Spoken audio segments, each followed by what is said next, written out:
¿Qué tenemos que hacer si nosotros quisiéramos comprender mejor por qué México está como está? ¿Por qué la violencia ha llegado a donde ha llegado? ¿Por qué la corrupción ha llegado a donde ha llegado? ¿Por qué muchas cosas que suceden en nuestro país suceden como suceden, no están como están? ¿Qué tendríamos que hacer? Tendríamos que regresar un poquito atrás a la historia de nuestro país. Tendríamos que buscar libros, ahora en nuestro tiempo, tal vez videos de YouTube o lo que tú quieras. Tendríamos que conocer nuestra historia para entender dónde estamos el día de hoy. Y hemos venido viendo a lo largo del libro de Samuel, no son historias desconectadas. Hemos visto básicamente la historia de Samuel, de Saúl y ahora de David. Y lo que debemos preguntarnos es: ¿qué tiene esto que ver con nosotros el día de hoy? En el capítulo 10, y lo que vimos la semana pasada que nos predicaba el pastor Jorge Luis, David llegó al trono de Israel finalmente, primero al trono de Judá y luego al trono de Israel, y comienza a unificar Israel y comienza a luchar contra todos los enemigos del pueblo de Dios, todos aquellos pueblos que estaban destruyendo, atacando, tratando de impedir que el reino de Dios se estableciera en Israel. Y Dios, por la fidelidad de David, le ha dado la victoria. Vimos la semana pasada, el Señor estaba con él.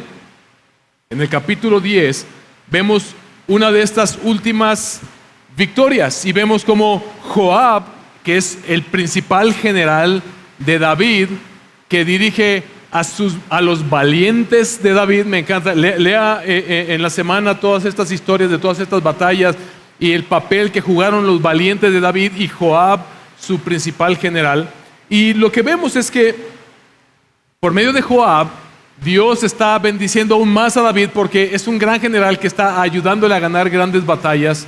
Y David pelea una última batalla antes de llegar al pasaje que vamos a llegar el día de hoy, contra los arameos, y los hace huir y mataron a más de 700 hombres y les quitaron un montón de carros y caballos de guerra. Y David está en el momento más álgido de su carrera como rey, pudiéramos decir. Victoria tras victoria, porque el Señor está con él, porque el Señor le ha provisto de un ejército y de un general que le ha ayudado a lograrlo. Y llegamos a este momento determinante en la vida, no solamente de David, no solamente de Israel, sino de toda la historia. Vamos a leer el pasaje, capítulo 11 y todo el capítulo 12. Más bien vamos a leer el 12 hasta el 25. Va a ser un poco largo. Recuerde que siempre le digo que en narrativa usted trate de imaginar lo que está sucediendo. Imagínese las escenas, imagínese los lugares. Vaya pensando mientras vamos leyendo y meditando en lo que está sucediendo, y disfrútelo así como disfrutan estas nuevas novelas turcas o de dónde son, que se quedan cortas con lo que el Señor nos provee en la narrativa de las Escrituras. Así que vamos a leerlo en el capítulo 11. Aconteció que en la primavera, en el tiempo cuando los reyes salen a la batalla, David envió a Joab, quien les dije que es su principal general, y con él a sus siervos y a todo Israel, y destruyeron a los amonitas y sitiaron a Rabá. Escucha esto. Pero David permaneció en Jerusalén. Al atardecer, David se levantó de su lecho y se paseaba por el terrado de la casa del rey. Y desde el terrado vio una mujer, vio una mujer que se estaba bañando, y la mujer era de aspecto muy hermoso. David mandó preguntar acerca de aquella mujer, y alguien dijo: ¿no es esa Betsabé, hija de Eliam, mujer de Urías el hitita? David envió mensajeros, la tomaron, y cuando ella vino a él durmió con ella. Después que ella se purificó de su inmundicia, regresó a su casa. Y Betsabé concibió y envió aviso a David diciéndole: estoy encinta. Entonces David envió a decir a Joab: envíame a Urías elitita. Y Joab envió a Urías a David, es decir, al esposo de Betsabé. Cuando Urías vino a él, David le preguntó por Joab, por el pueblo y por el estado de la guerra. Después dijo David a Urías: desciende a tu casa y lava tus pies. Salió Urías de la casa del rey, y tras él fue enviado un obsequio del rey. ¿Qué significa ve a tu casa y lava tus pies? Es arréglate, báñate y ve para que puedas estar con tu esposa. 9. Pero Urías durmió a la entrada de la casa del rey y con todos los siervos de su señor, y no bajó a su casa. Cuando se lo contaron a David, le dijeron: Urías no bajó a su casa. David dijo a Urías: ¿no ha venido de hacer un viaje? ¿Por qué no bajaste? ¿No has venido a hacer un viaje? ¿Por qué no bajaste a tu casa? Urías respondió a David: el arca, es decir, donde habitaba la presencia del Señor, Israel y Judá están bajo tiendas, y mi señor Joab, es decir, el general de David, y los siervos de mi señor, o sea, de David, acampan a campo abierto.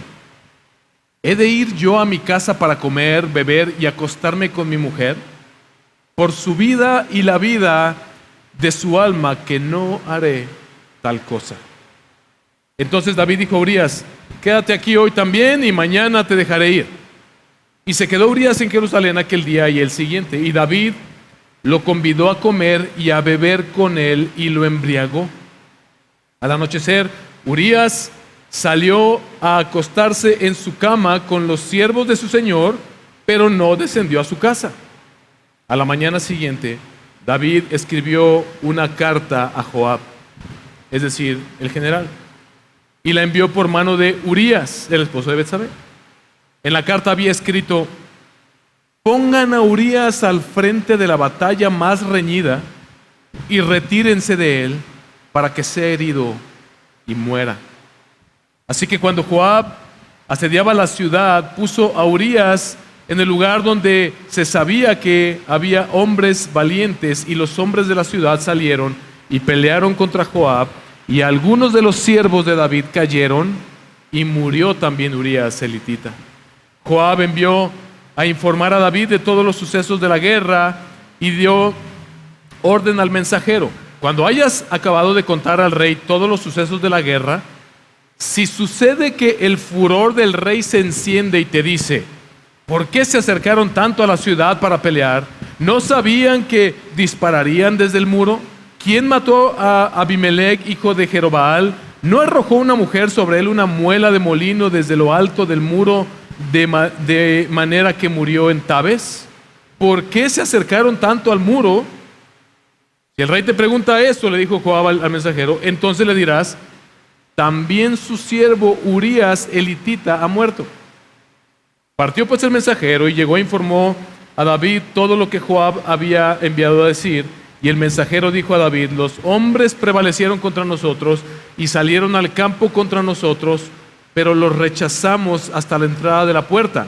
Pero los arqueros tiraron contra sus siervos desde la muralla, y algunos de los siervos del rey han muerto, y también su siervo Urías elitita ha muerto. Entonces David dijo al mensajero: así dirás a Joab: no tengas pesar por esto, porque la espada devora tanto a unos como a otros. Haz más fuerte tu combate contra la ciudad y destrúyela, y tú aliéntalo. Al oír la mujer de Urías que su marido Urías había muerto, hizo duelo por su marido. Cuando pasó el luto, David mandó traerla a su casa, y ella fue su mujer y dio a luz un hijo. Pero lo que David había hecho fue malo a los ojos del Señor. Entonces el Señor envió a Natán, que es un profeta. Y Natán vino a David, y le dijo: había dos hombres en una ciudad, el uno rico y el otro pobre. El rico tenía muchas ovejas y vacas, pero el pobre no tenía más que una corderita que él había comprado y criado, la cual había crecido junto con él y con sus hijos, comía de su pan, bebía de su copa y dormía en su seno, y era como una hija para él. Vino un viajero a visitar al hombre rico, y éste no quiso tomar de sus ovejas ni de sus vacas para preparar comida para el caminante que había venido a él, sino que tomó la corderita de aquel hombre pobre y la preparó para el hombre que había venido a visitarlo. Y se encendió la ira de David en gran manera contra aquel hombre y dijo a Natán: vive el Señor, que ciertamente el hombre que hizo esto merece morir y debe pagar 4 veces por la cordera, porque hizo esto y no tuvo compasión. ¿Cómo se atreve a hacer eso? Versículo 7. Entonces Natán dijo a David: tú eres aquel hombre. Así dice el Señor, Dios de Israel: yo te ungí rey sobre Israel, te libré de la mano de Saúl. Yo también entregué a tu cuidado la casa de tu Señor y las mujeres de tu Señor, y te di la casa de Israel y de Judá. Y si eso hubiera sido poco, te hubiera añadido muchas más cosas como estas. ¿Por qué has despreciado la palabra del Señor, haciendo lo malo ante sus ojos? Has matado a espada a Urías elitita, has tomado su mujer para que sea tu mujer, y a él lo has matado con la espada de los amonitas. Ahora pues, la espada nunca se apartará de tu casa, porque me has despreciado y has tomado la mujer de Urías elitita para que sea tu mujer. Así dice el Señor: por eso de tu misma casa levantaré el mal contra ti. Y aún tomaré tus mujeres delante de tus ojos y las daré a tu compañero, y éste se acostará con tus mujeres a plena luz del día.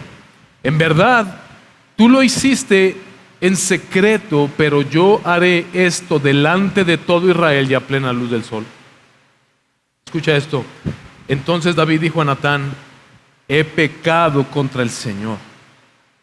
Y dijo Natán a David: el Señor ha quitado tu pecado, no morirás. Sin embargo, por cuanto con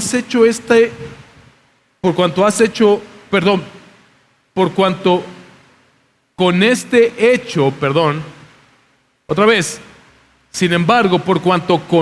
hecho, ve lo que sucedió: has dado ocasión de blasfemar a los enemigos del Señor, ciertamente morirá el niño que te ha nacido. Y Natán regresó a su casa. Entonces el Señor hirió al niño que la viuda de Urías dio a David, y se puso muy enfermo. David rogó a Dios por el niño y ayunó, y fue y pasó la noche acostado en el suelo. Los ancianos de su casa se pusieron a su lado para levantarlo del suelo, pero él no quiso y no comió con ellos. Sucedió que al 7º día el niño murió. Los siervos de David temían informarle que el niño había muerto, pues se decían: si cuando el niño todavía estaba vivo le hablábamos y no nos escuchaba, ¿cómo pues vamos a decirle que el niño ha muerto? Puede hacerse daño. Pero viendo David que sus siervos susurraban entre sí, comprendió que el niño había muerto y dijo a sus siervos: ¿ha muerto el niño? Ha muerto, respondieron ellos. Entonces David se levantó del suelo, se lavó, se ungió y se cambió de ropa. Entró en la casa del Señor y adoró. Después vino a su casa, y cuando pidió, le pusieron comida delante de él. Así que sus siervos le dijeron: ¿qué es esto que ha hecho? Mientras el niño vivía, usted ayunaba y lloraba, pero cuando el niño murió, se levantó y comió pan. Y él respondió: mientras el niño aún vivía, yo ayunaba y lloraba, pues me decía: ¿quién sabe si el Señor tendrá compasión de mí y el niño viva? Pero ahora que ha muerto, ¿por qué he de ayunar? ¿Por qué podré hacer que vuelva? Yo iré a él, pero él no volverá a mí. Entonces David consoló a Betsabé, su mujer, y vino a ella y se acostó con ella, y ella dio a luz un hijo, y le puso por nombre Salomón. Y el Señor lo amó, y envió un mensaje por medio del profeta Natán, y le puso el nombre de Jededías por causa del Señor. Vemos esta trama tremenda en la que No puedes imaginarte cómo aquella persona que ha gozado de toda la bendición y el respaldo del Señor sobre su vida, de pronto, por lo que pareciera un simple descuido, termina pecando gravemente en contra del Señor. Lo que vemos en este pasaje es que David cometió pecado de adulterio. Vimos que David, en el tiempo en que los reyes salen a la guerra, David se quedó en el palacio.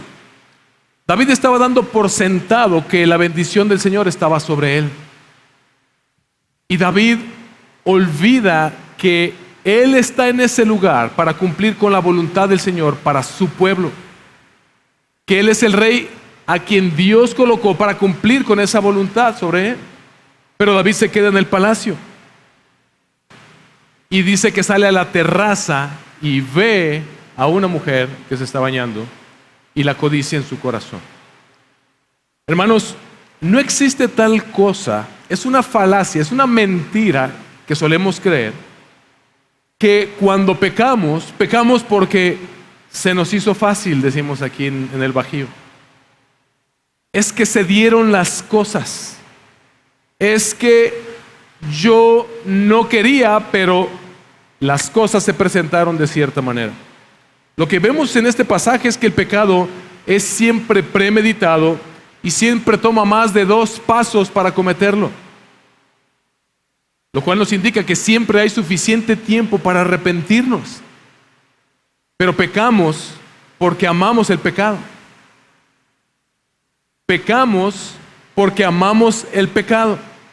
Y si esto te está hiriendo tu concepto de que tú eres una buena persona, gracias a Dios, porque vas a encontrar consuelo al final.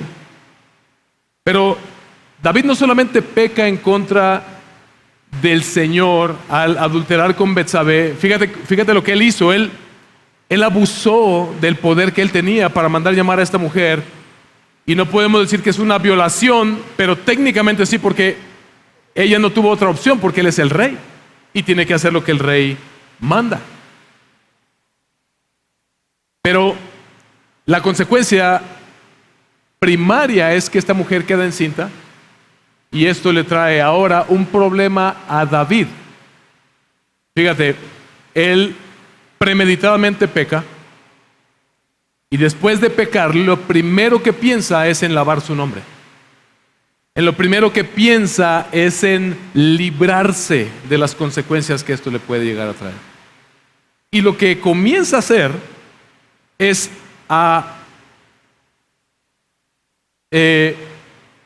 confabular,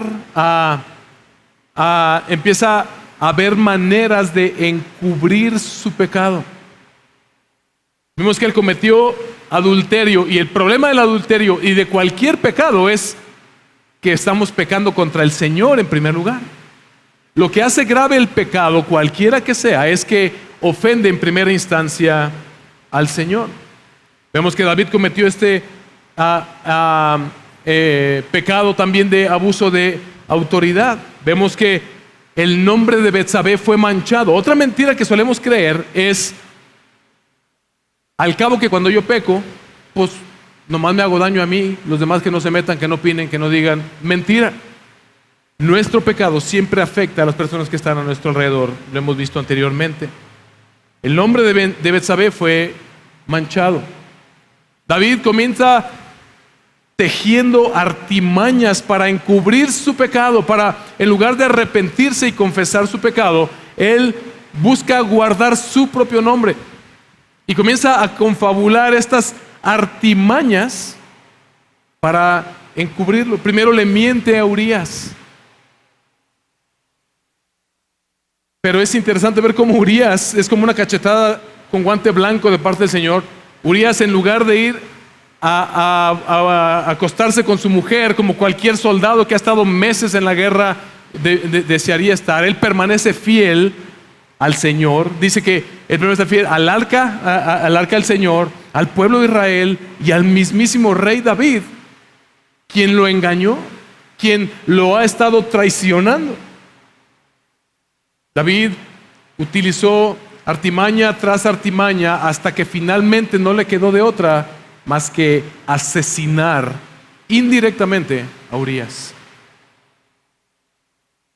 El pecado, mis hermanos, cuando no lo confesamos, cuando no identificamos la gravedad del pecado en nuestras vidas, se agrava y trae siempre mayores consecuencias. Tú y yo tenemos la misma tendencia cuando pecamos. ¿Tú hiciste esto? No. Y sabemos internamente que sí. Bueno, sí, pero lo que pasa es que yo no quería, pero iba a hacer esto y empezamos a... ¿Te das cuenta cómo pecado atrae más pecado? Y se va convirtiendo como en una bola de nieve que después tiende a ser incontrolable y puede ser fatal, si no para ti, para los que están a tu alrededor. Las consecuencias fueron fatales para Urías, fueron vergonzosas para Betsabé, fueron desastrosas para el reino de Israel, porque David era la esperanza. Vimos en 1 Samuel como el rey Saúl fue un rey que se convirtió en un enemigo del Señor y terminó destruido. Y ahora David se estaba levantando como la esperanza para el pueblo de Israel. Y ahora el pueblo se queda sin esperanza. David también perdió autoridad. ¿Te diste cuenta que él manda a Joab una carta y le dice: ponlo al frente de batalla para que lo asesinen? Joab no es tonto. Y sabemos que no es tonto porque él, cuando le manda el mensajero a decirle: mira, ya está muerto, también le informa que otros hombres murieron. ¿Por qué? Porque los puso Joab muy cerca de un muro de donde tal vez con flechas los mataron. Pero eso fue instrucción de David. David hizo cómplice a Joab. Joab lo sabe. Y ahora David ha perdido autoridad delante de su mejor general. Y lo sabemos porque Joab le manda a decir: mira, y si se pone enojado el rey, que por qué murieron tantos, solamente dile esto: Urías también murió entre ellos. ¿Y qué le contesta David al mensajero? Cuando escucha que Urías murió, su respuesta es tan cínica y minimiza el impacto de su pecado. Muchos hombres murieron juntamente con Urías y David le dice: bueno, hombres mueren hoy, hombres mueren mañana, así es la guerra. Pero todo eso fue culpa de David. Y entonces vimos en el capítulo 12 que Natán es llamado por Dios. Natán es un profeta que viene y confronta a David, y me encanta cómo lo hace con esta historia. Qué inocente se vio David, ¿verdad? Escuchando la historia y esta hipocresía en la que todos caemos cuando hay pecado en nuestras vidas. El pecado es como, ¿cuántos han visto la película de Spider-Man? Y luego hay un anti-Spider-Man que es el Venom, que porque una sustancia negra se le pega y se convierte en un hombre que ahora está poseído por algo que lo invade y lo controla. De la misma manera, el pecado, por mínimo que sea en nuestras vidas, siempre crece, siempre se multiplica hasta que termina controlándonos y nos vuelve hipócritas en contra del Señor. David, con todo cinismo, le dice: qué bárbaro ese hombre que le robó la corderita a este otro hombre pobre. ¿Cómo se atrevió a hacer semejante cosa? Merecería morir por su pecado. Y me encanta el sentido ¿cómo se dice? Del sarcasmo que tiene nuestro Señor cuando por medio de Natán le dice: tú eres ese hombre. Tú eres ese hombre. Tú mereces morir por lo que acabas de hacer en contra de Urías. Pero es bien interesante, hermanos, ver en el versículo 13 del capítulo 12 algo que nos saca de onda, porque de pronto ves que el pecado de David es grave. O sea, aunque no fuera un siervo de Dios, aunque no fuera alguien del pueblo de Dios, es grave por donde lo quieras ver. Aunque fuera novela de Televisa, tú estarías así como: qué bárbaro, ¿cómo se atrevió a haber hecho eso? Lo odiaríamos como los que somos de antes odiábamos a Catalina Krill. Hoy no sé cuáles son las villanas de esta época, pero ya no veo novelas. ni antes, pero bueno, después confesaré ese pecado. Pero o sea, esto nos lleva a pensar como es cierto, o sea, lo que dijo David es cierto, él merece morir. Pero después de ser confrontado, ¿cuál es su respuesta en el versículo 13 del capítulo 12? Entonces dijo David a Natán, he pecado contra el Señor. Pero lo que más nos saca de onda es lo que Natán le responde. Y Natán dijo a David, el Señor ha quitado tu pecado, no morirás. El Señor ha quitado tu pecado, no morirás. ¿Es nuestro Señor, mis hermanos, un Dios corrupto al estilo, ¿cómo se le llama a los que trabajan en las dependencias, donde al estilo burócrata, ¿no? De que llegas a hacer un trámite y no cumples con los requisitos, pero con una lanita, o haces algo indebido, pero con una lanita, mira, vamos a hacer como que aquí no pasó nada porque eres mi consentido. ¿Es eso lo que este pasaje nos está diciendo, que Dios simplemente pasó por alto el pecado de David como si nada hubiera sucedido? No. El versículo 14 es fundamental. David recibió el perdón de parte del Señor, pero el niño murió. Versículo 14. Sin embargo, por cuanto con este hecho has dado ocasión de blasfemar a los enemigos del Señor, ciertamente morirá el niño que te ha nacido. El pecado más grave, el problema más grande del pecado en nuestras vidas, principalmente si ahora estamos en Cristo y si decimos ser parte del pueblo del Señor, mis hermanos, es que el nombre de nuestro Señor Jesucristo es blasfemado por sus enemigos. Es vituperado, es manchado. El pecado es grave porque la persona a la que ofendemos es el creador del universo. Si tú ofendes a tu esposa, lo más grave es que no es que la ofendas a ella, lo más grave, sino que al ofenderla a ella, ofendes al creador del universo, y eso hace que tu pecado sea digno de muerte. Bíblicamente, lo que encontramos es que el pecado siempre se ha castigado con muerte.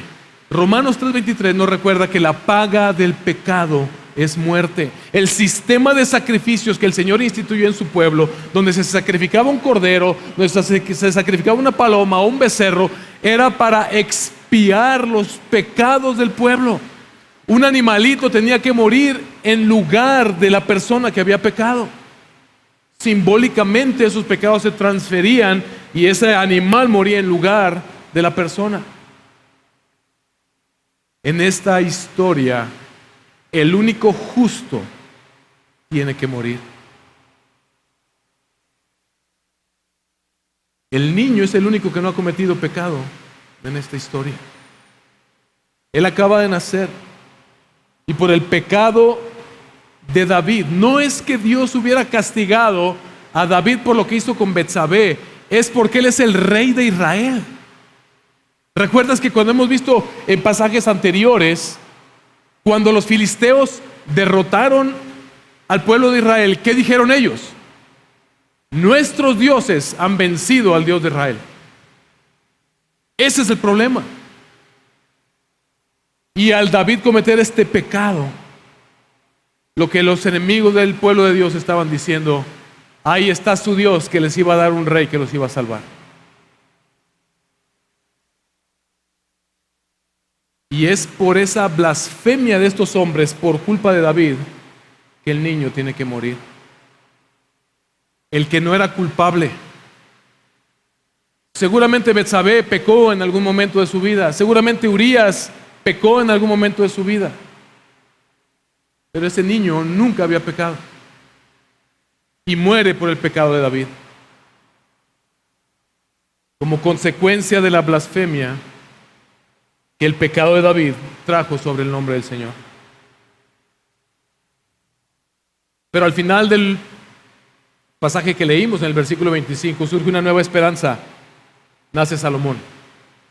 Y algunos sabemos un poco la historia de Salomón. Es aquel rey que llega a construir un templo para el Señor y lleva a Israel a su máximo esplendor.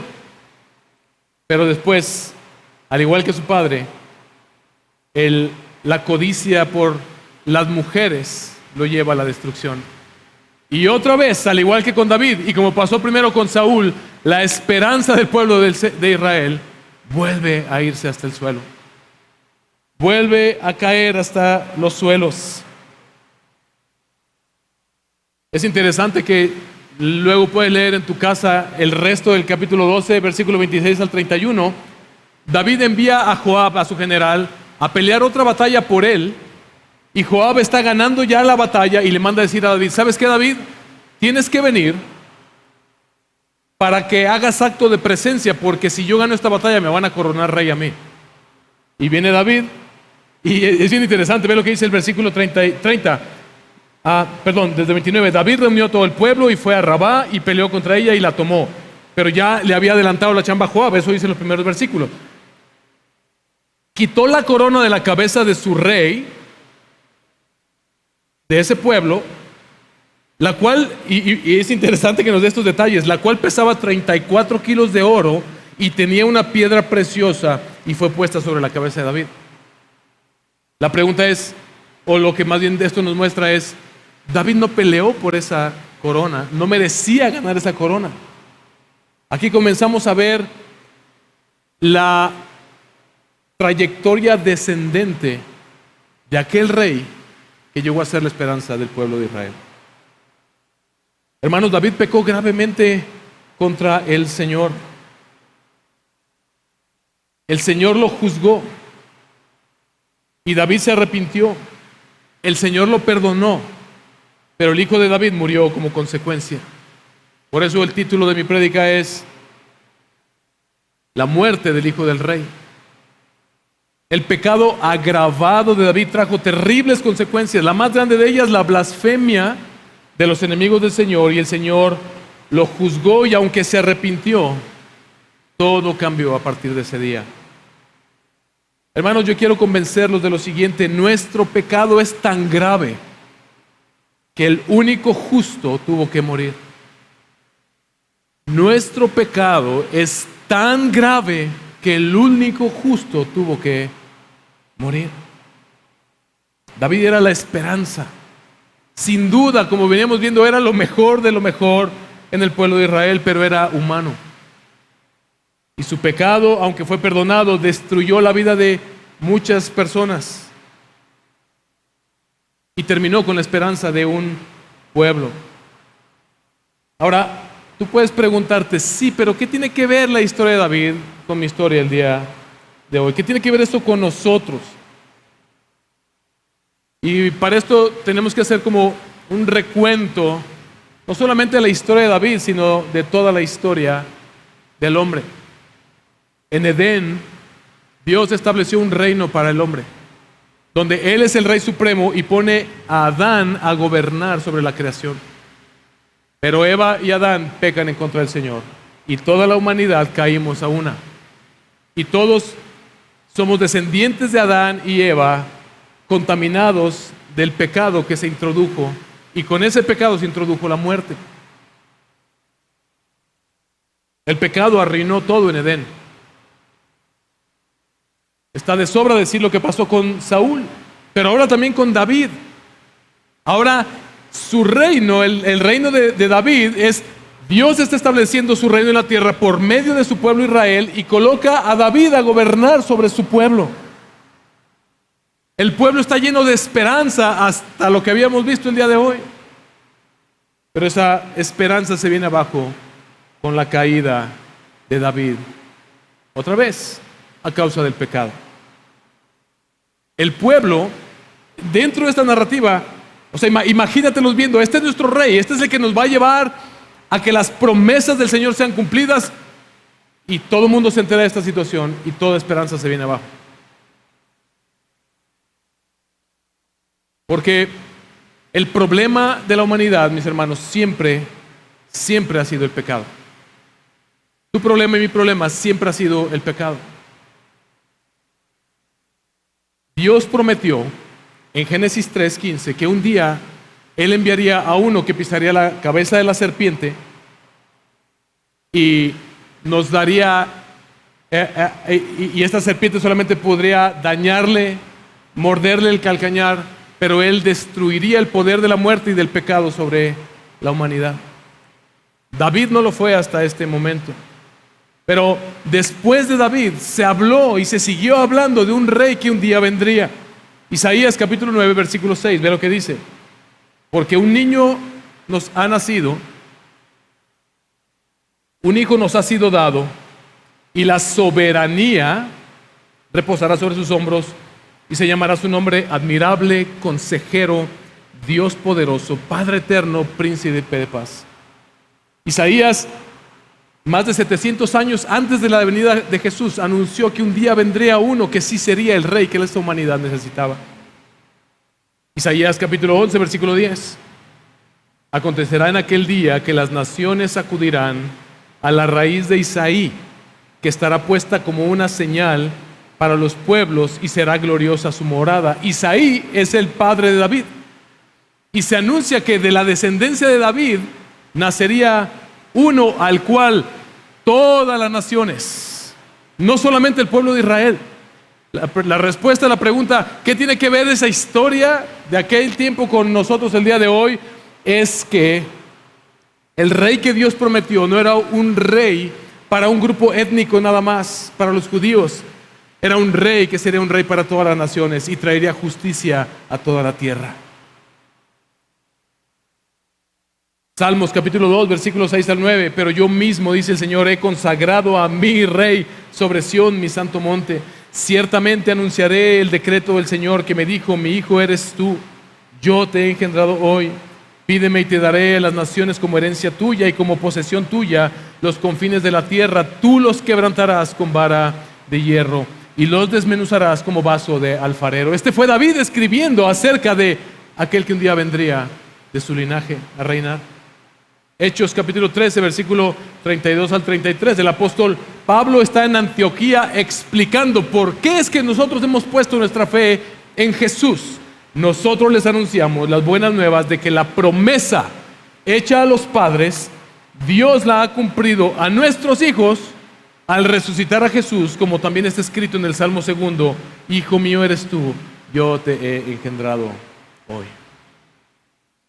Los lectores del libro, las primeras personas que recibieron el libro, ellos ya sabían lo que había pasado, pero no entendían por qué. Tal vez los lectores del libro estaban ahora en el exilio, en Babilonia, gobernados bajo el rey tirano Nabucodonosor, y los asirios habían tomado el reino del norte. Y todo el pueblo de Israel está derrotado, están esclavizados, están exiliados, anhelando y pensando, ¿qué falló? ¿Por qué no se han cumplido las promesas del Señor? Y en ese tiempo es cuando surgen los profetas y comienzan a recordarles al pueblo, ahorita ustedes están exiliados, pero un día vendrá el verdadero rey. En Samuel ustedes están leyendo que todo se vino abajo por el pecado. Quien ustedes pensaban que tal vez iba a ser el rey que los iba a gobernar con justicia, ahora vemos que no. Pero no pierdan la esperanza, porque un rey vendrá que gobernará con justicia. Pero ese rey no viene a establecer solamente un reino terrenal, sino un reino espiritual y eterno. Porque lo que ese rey tenía que destruir no era solamente los enemigos físicos del pueblo de Israel, sino al pecado que viene siendo o que termina siendo el verdadero enemigo en toda la Escritura. Regreso a mi ilustración del principio. Si quieres entender por qué estamos como estamos, tenemos que conocer nuestra historia.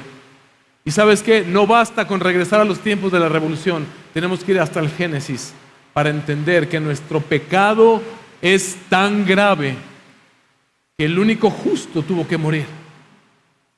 Ese es Jesús. Ese es Jesús.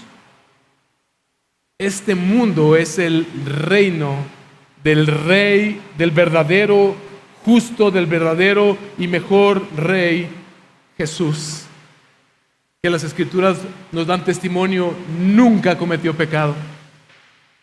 Nunca pecó, sino que vivió en tu lugar y en mi lugar la vida perfecta que tú y yo debíamos haber vivido. Y Él, siendo el único justo, murió en esa cruz por tus pecados y por mis pecados y los de toda la humanidad. Esto es lo que predicamos, dice el apóstol Pablo. Este es el Rey que Dios habría de enviar. Me encanta ver cómo cuando Jesús entra a Jerusalén y se cita a los profetas otra vez diciendo: he aquí Israel, tu rey montado sobre un pollino. Muchos se decepcionaron de él porque querían otro rey estilo David, porque no entendieron que todo esto se trataba no de alguien que viniera a instaurar un reino con una mejor economía, un reino donde todo estuviera más controlado, un reino donde ellos fueran glorificados por los beneficios que ese rey traería física y materialmente sobre ese pueblo, sino un rey que derrotaría al más grande enemigo que nos tiene en donde estamos, el pecado. No importa el problema que tú tengas en la vida, siempre la culpa es el pecado. Siempre la fuente de cualquier problema, incluso de cualquier enfermedad en este mundo, siempre es el pecado. El problema siempre ha sido el pecado. Por lo tanto, esta no es solamente la historia de Israel, sino es la historia de nuestra humanidad. Mis hermanos, nuestro pecado es tan grave. Viste que hoy cantamos muchas canciones que hablaban acerca del pecado, porque queremos predicar el Evangelio, y el Evangelio, para entender la buena noticia de la salvación en Cristo, primero tienes que entender la gravedad de tu pecado. No pienses que porque hoy tus hijos no mueren cuando mientes, no pienses que porque hoy tus hijos no mueren cuando adulteras, no pienses que porque tus hijos no mueren cuando te emborrachas, no pienses que porque tus hijos no mueren cuando ves pornografía, Dios está pasando por alto tus pecados. Esos pecados los pagó el único justo en la cruz. Por eso tuvo que venir Dios a hacerse hombre y venir el único justo a morir en esa cruz para que nuestros pecados pudieran ser perdonados, porque sin muerte no hay remisión de pecados, dice la palabra del Señor. Nuestro pecado es grave, hermanos, tan grave que el único justo tuvo que morir. Jesús es el verdadero y mejor David, el verdadero y mejor Rey, porque su reino es infinito.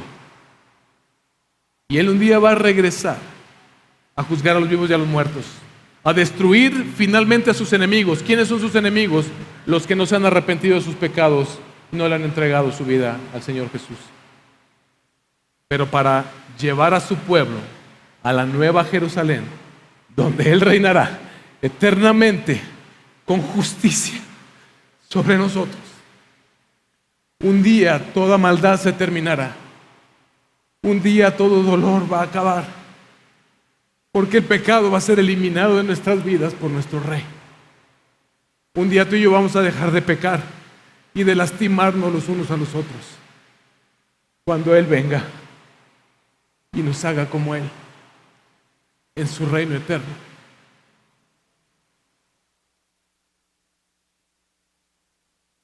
Jesús dejó su trono, mis hermanos, para pelear la más grande batalla en nuestro lugar, para derrotar al enemigo de nuestras almas. Y David fue llamado un hombre conforme al corazón de Dios. ¿Por qué? Ve conmigo al Salmo 51. Y te invito a que te pongas de pie.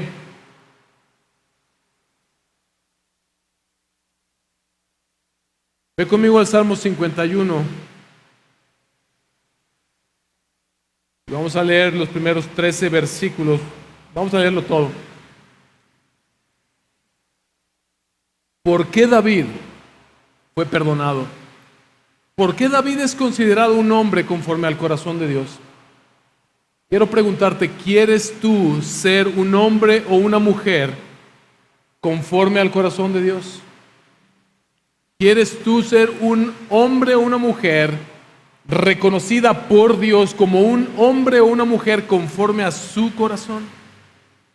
Arrepiéntete de tus pecados y ven a Cristo Jesús. Bendito sea el Señor por su gracia, mis hermanos. Ve lo que escribe David en el Salmo 51, cuando él pecó contra Betsabé, contra Dios, con su adulterio y la muerte que provocó.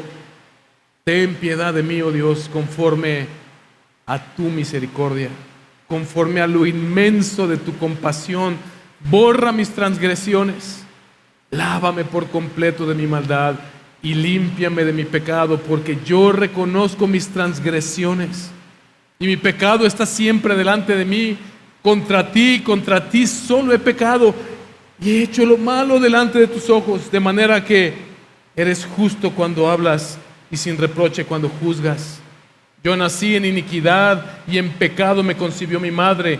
Tú deseas la verdad en lo más íntimo y en lo secreto me harás conocer sabiduría. Purifícame con hisopo y seré limpio. Lávame y seré más blanco que la nieve. Hazme oír gozo y alegría. Haz que se regocijen los huesos que has quebrantado. Esconde tu rostro de mis pecados y borra todas mis iniquidades. Crea en mí, oh Dios, un corazón limpio y renueva un espíritu recto dentro de mí. No me eches de tu presencia y no quites de mí tu Santo Espíritu. Restitúyeme el gozo de tu salvación y sosténme con tu poder, con un espíritu de poder. Entonces enseñaré a los transgresores tus caminos y los pecadores se convertirán a ti. El Señor prometió que iba a salvar. Y ni el pecado de David, ni tu pecado, ni mi pecado van a impedir que Él cumpla sus promesas sobre los suyos. Y los suyos son aquellos que se arrepienten de sus pecados y encuentran esa gracia y esa misericordia en Cristo Jesús. Se arrepienten de sus pecados, confesándolos delante de Él y recibiendo el perdón que Cristo ganó para nosotros en la cruz. Y lo hacen el Rey de sus vidas. ¿Te das cuenta que David no tuvo que restituir él su pecado? Es probable que por el pecado que tú y yo hemos cometido en el pasado, sigamos pagando las consecuencias. Vamos a ver la próxima semana. Dios juzgó a David y le dijo que a partir de ahí vendría calamidad sobre su casa. Es probable que nos toque pagar todavía las consecuencias de los pecados que cometimos en el pasado. Pero dice Romanos capítulo 8, he aquí, ninguna condenación hay para los que están en Cristo Jesús. Ya no hay condenación. Si Cristo perdonó ese pecado está en el fondo del mar. El Señor lo ha olvidado y ahora tú eres un hombre y una mujer conforme a su corazón. Pero si tú aún no te has arrepentido de tus pecados ni le has entregado tu vida a Cristo Jesús, hoy estás a tiempo. Tu pecado es grave porque ofende al Señor. Tu pecado es tan grave que Cristo, el único justo, tuvo que morir. Pero la gracia y la misericordia de Dios se muestra en que siendo aún pecadores, Cristo murió por nosotros. Arrepiéntete de tus pecados y entrégale tu vida a Cristo.